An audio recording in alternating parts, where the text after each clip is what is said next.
Hello, fellow Homo sapiens. Welcome to Real Turkey channel, broadcast by Attila Yeşilada. Today we're going to talk about Turkish economy, which I have neglected for a long time because there were just too many moving parts. The Ukraine war presents a huge shock for Turkey in terms of energy and commodities prices. Fed started raising interest rates, how that will work out for Turkey's economy that's heavily dependent on dollar credit ought to be worked out. Nevertheless, I've done some videos on the economic impact of Ukraine crisis on Turkey, as well as how Fed rate hikes are going to hurt not only Turkey, but all the emerging markets, ex those who export energy and other commodities. Today, I'm going to talk about Turkey's upcoming recession, and I titled this video Three Scourges of Turkish Economy. Obviously, there are many ways to present data, but I think the skill of an economist or his experience manifests in terms of picking those that determine trends that will be permanent. And I have decided on three, which are unemployment, inflation, and external deficit is the way common people refer to it.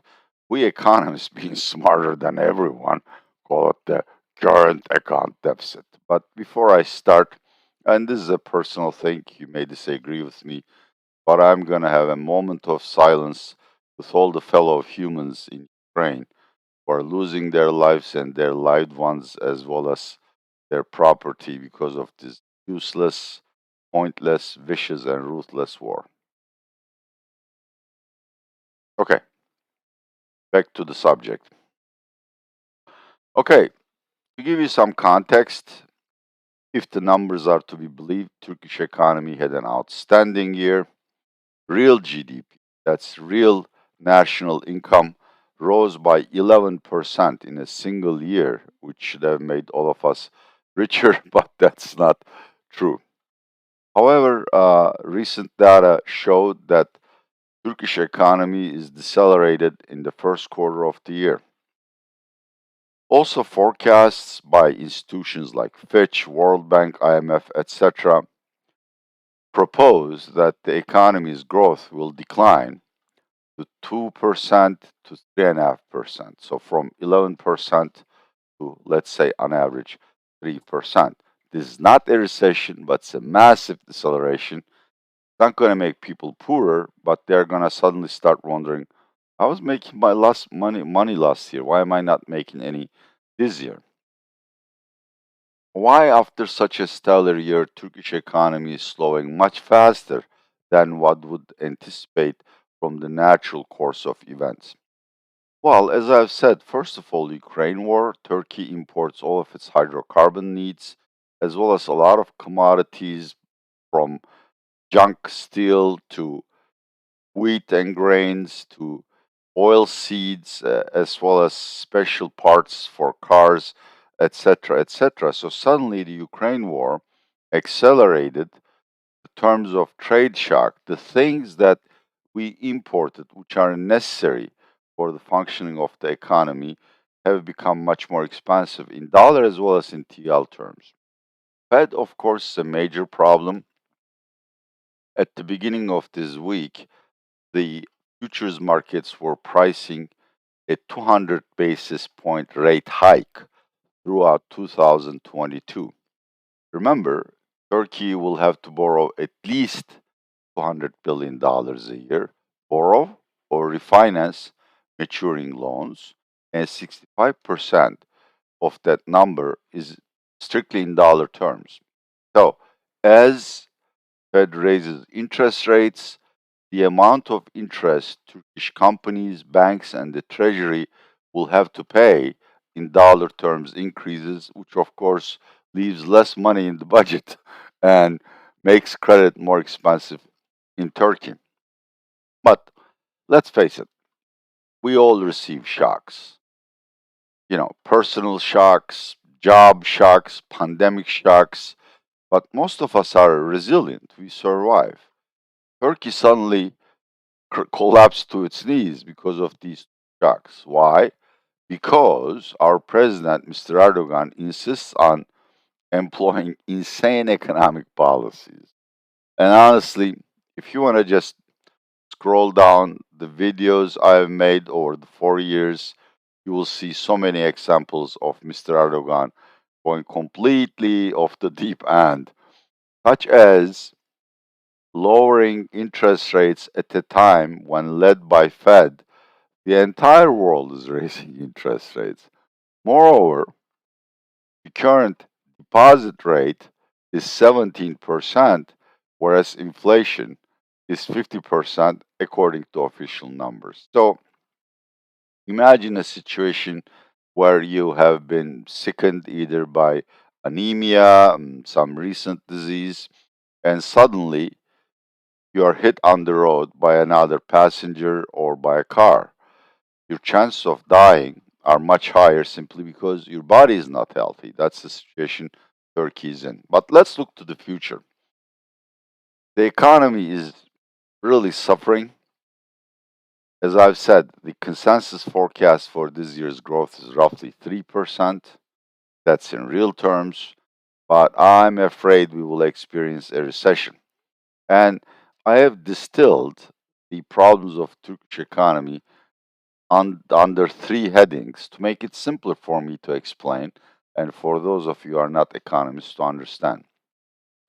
These are hyperinflation, these are unemployment. Look, unemployment is a problem everywhere. Of course, we have pandemic, we have massive structural change, technology reduces jobs, but Turkey's unemployment problem has become chronic. It means a large segment of the population lost any hope of finding a decent job in the near future. And finally, of course, as I've said, external deficit. At the beginning of the year, Turkey was counting on producing an external deficit, which we economists called current account deficit, to the tune of $15 billion. Now the forecasts are raised. So let's look at all of these items number one by one. I didn't really produce any charts or graphs for Turkish inflation. As of February, Turkish CPI reached 50% and Turkish PPI exceeded 90%. Just Google Turkish inflation forecast and you will see that most of the people think it's going to accelerate up to 60% over the summer months. I am even more pessimistic simply because inflation is not primarily caused by the higher costs of inputs or by wages or by any other external or one time event. Inflation has become a self fulfilling prophecy, keeps rising simply because people have no trust in the ability of the government or the central bank to fight inflation. Automatically, in their heads, they project inflation is now 60%, next month it could be 5%. So that's a vicious cycle.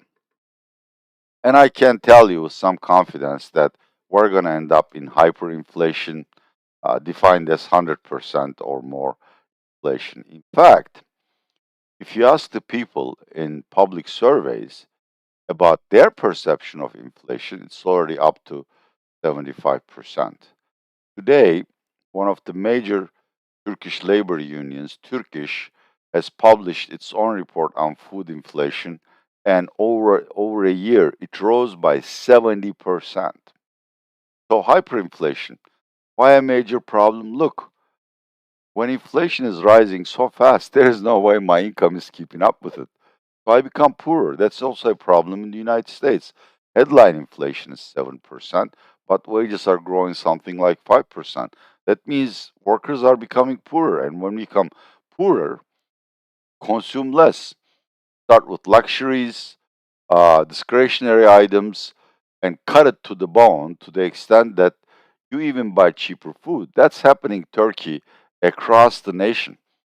People are spending so much on food, on heating, on transportation that they have no money left to spend on healthcare, education, going to the movies once in a while, or taking the family car for a joyride. Translating that into economic terms, that means consumption is going down. And since consumption is roughly 65% of Turkish economic activity, of course, the economy will go down along with consumption. There is another reason why Turkey will enter recession, and that's scarier than inflation, because even if a country is in hyperinflation with determined monetary and fiscal policies and incomes policies, but don't worry about that's a technical term, the public authority, the state, can fight inflation and bring it under control within a 2 or 3 years period. But unemployment is not like that. When a college graduate can't find a job for 2 to 3 years, she loses everything she has learned in the college. A person, after finishing college or her education, needs to find a job immediately to put the theoretical knowledge to practice and to gain life skills. That's not happening in Turkey. Let's look at the figures here. This, unfortunately, is a Turkish graph, and it shows the non farm payroll unemployment rate or the headline unemployment rate. The red line is the headline unemployment rate measured on a monthly basis. The blue line is seasonally adjusted. Now, don't look at the small rises and falls.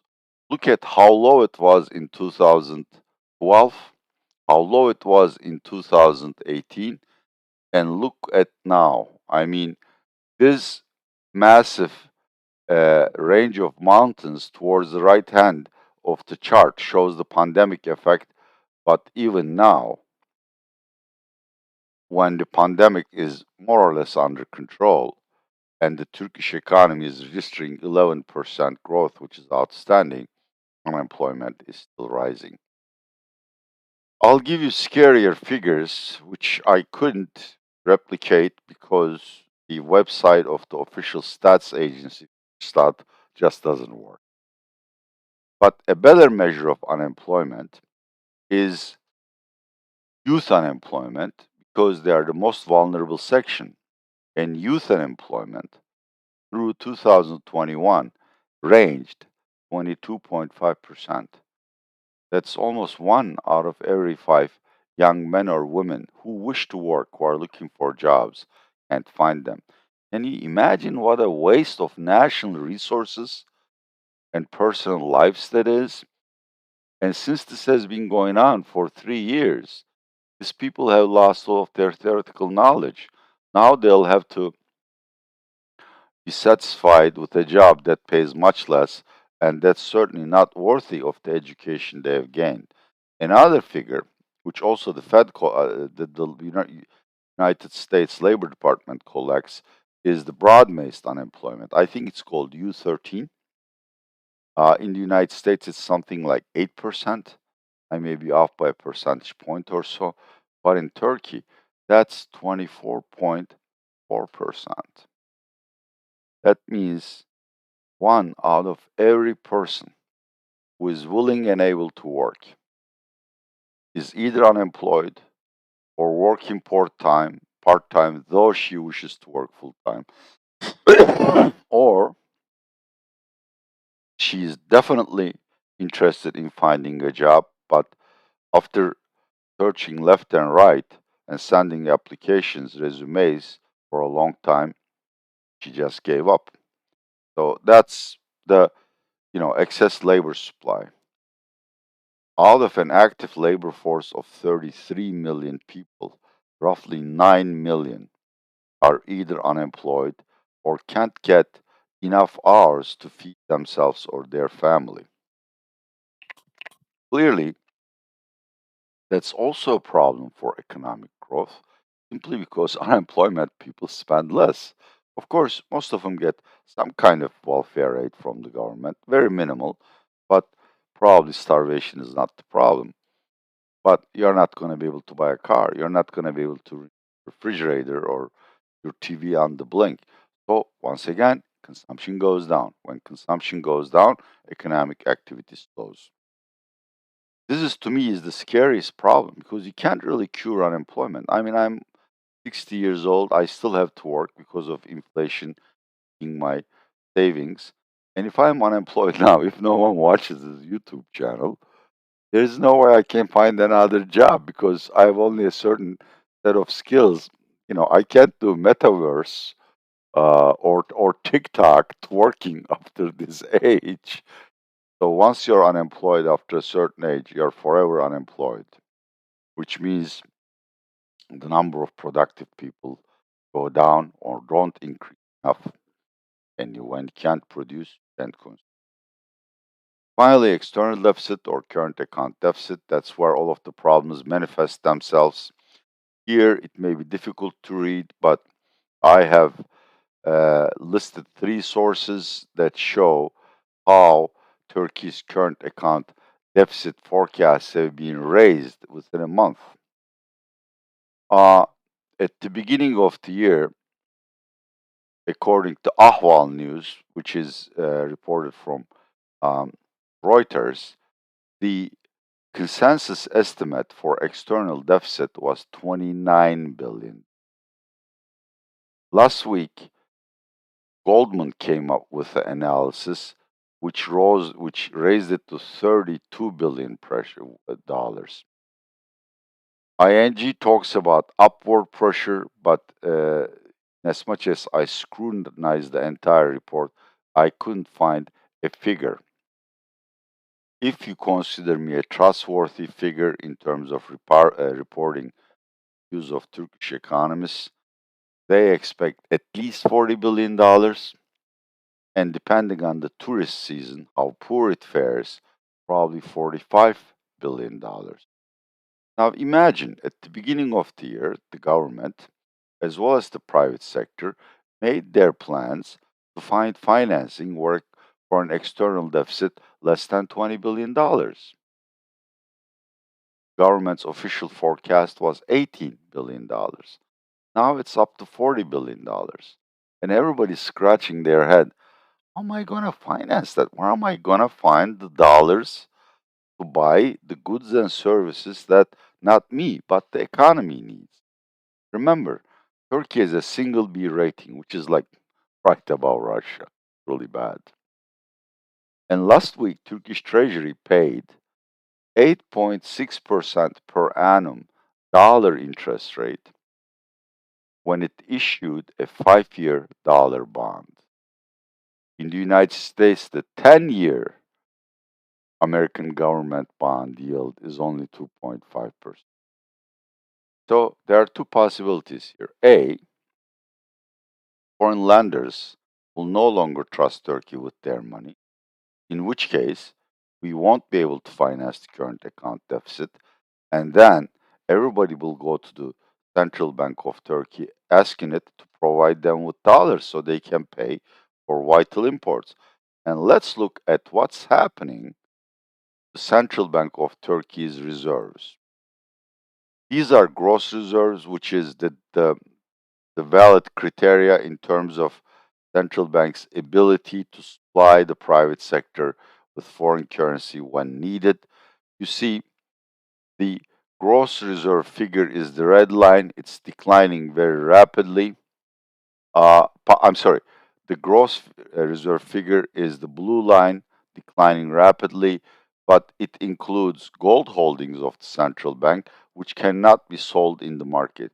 So the effective gross reserves are only $65 billion and declining as we speak. What does that mean? Look, I have only $65 billion in the coffers or in the safe, and this year I'm supposed to find $40 billion to finance deficit. If I can't find it, my reserves will decline to $20 billion, and either people will panic and run on Turkish lira or withdraw their deposits from Turkish banks. No matter how you look at it, there are two ways to deal with the current account deficits. The first is to cut imports, which is really not possible because what we're importing is like natural gas and grain and oil. The economy can't function without those. The second option is, of course, a balance of payment crisis where a country can no longer pay off or service its foreign debt and essentially declines bankruptcy. This is why I think Turkey will have at least a recession this year. And if it is not a recession, it could be an economic crisis. Well, this is another really pessimistic video. I'm going to commit suicide so I can save the world from my nasty presence. I want to thank you for watching this video.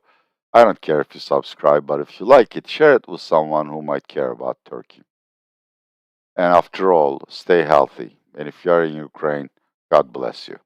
This is Attila Yeşilada saying goodbye from Real Turkey Channel.